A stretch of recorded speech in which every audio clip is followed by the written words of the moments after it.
what I've seen in my time here, that kids really rally around each other and support each other, and they don't have to be perfect, that they can learn and grow and try and be brave and not have to be great at something, but they learn so much and grow so much from having those kind of opportunities and that support of the community. It also enables international students to feel supported. It's my favorite community in the world, and I have been lucky enough to travel the world, and I get to see Stevenson Pirates pretty much everywhere I go. So it's a really warm and welcoming community. It's full of people who are really different from each other, but what I think we share is wanting to be better, wanting to make the world better, wanting to try new things and connect with other humans and figure out what it is about us that we can really add and bring to the world. And it's a joy to be a part of. I've been here, this is my 12th year, and I can't imagine being anywhere else.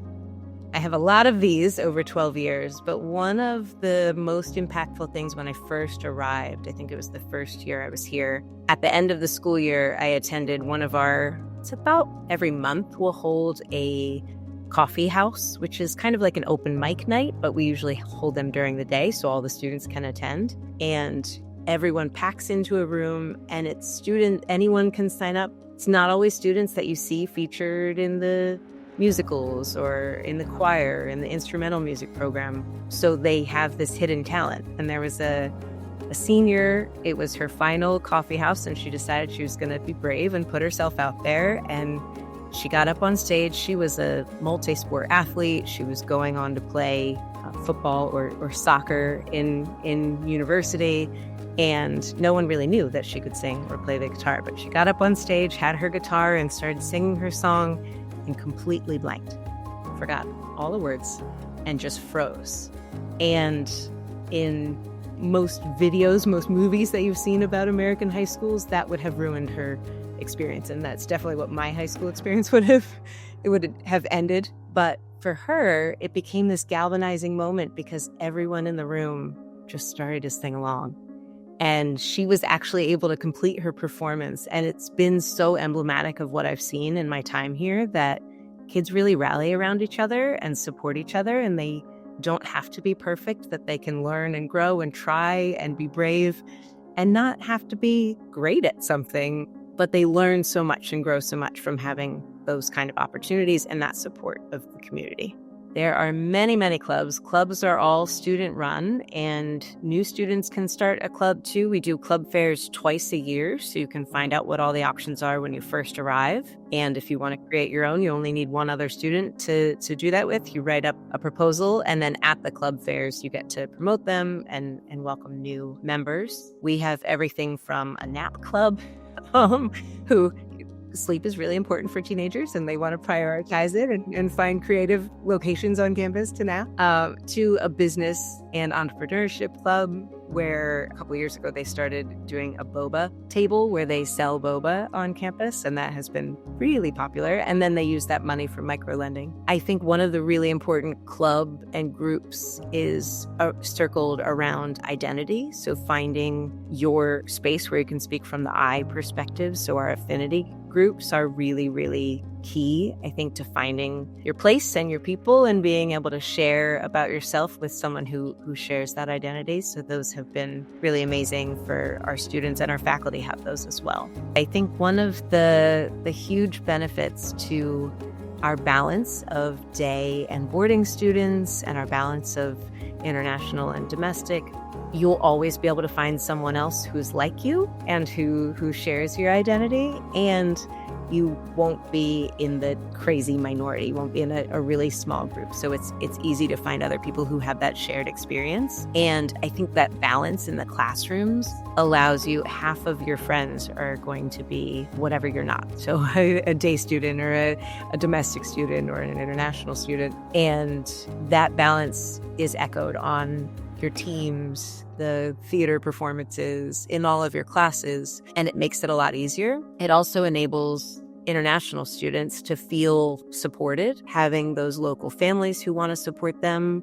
Our International Student Coalition, which is one of our affinity groups, actually pairs students with domestic boarders who are from the surrounding area, primarily the Bay Area, or day students, so they can have outreach. Maybe they have a short break. They want to get to know San Francisco, or they want to stay here local in Monterey. They have families to support them, take them out for their birthday, or, just something so they get a taste of the local flavor of this area, not just life on campus, that they really get to know each other. And I think anytime you can bring someone into your space or share your favorite food with them or something like that, it really helps for that cross-cultural bonding. Yeah, I would say one of the signature things that we do because of where we're located is outdoor education. Everything from going with your astronomy class to a 3-day camping trip out to a lake that has no light diffusion, which means no city life around. They can see every single star, and that's a really popular trip. But there's also things like kayaking, stand-up paddleboarding, surfing, and a 10-day program for 10th graders called Expo. It's the Sophomore Wilderness Expedition, but kids all call it Expo. And that enables 10th graders to bond with their class. Usually somewhere about 90 of the 120 students in that grade level will all go out into the wilderness together in smaller groups, and they're led by 11th and 12th graders, and they learn how to set up a camp, how to hike, how to carry everything with them, how to make their own food, and leave no trace. So it's a really incredible bonding experience and life experience, just to know what you're physically capable of.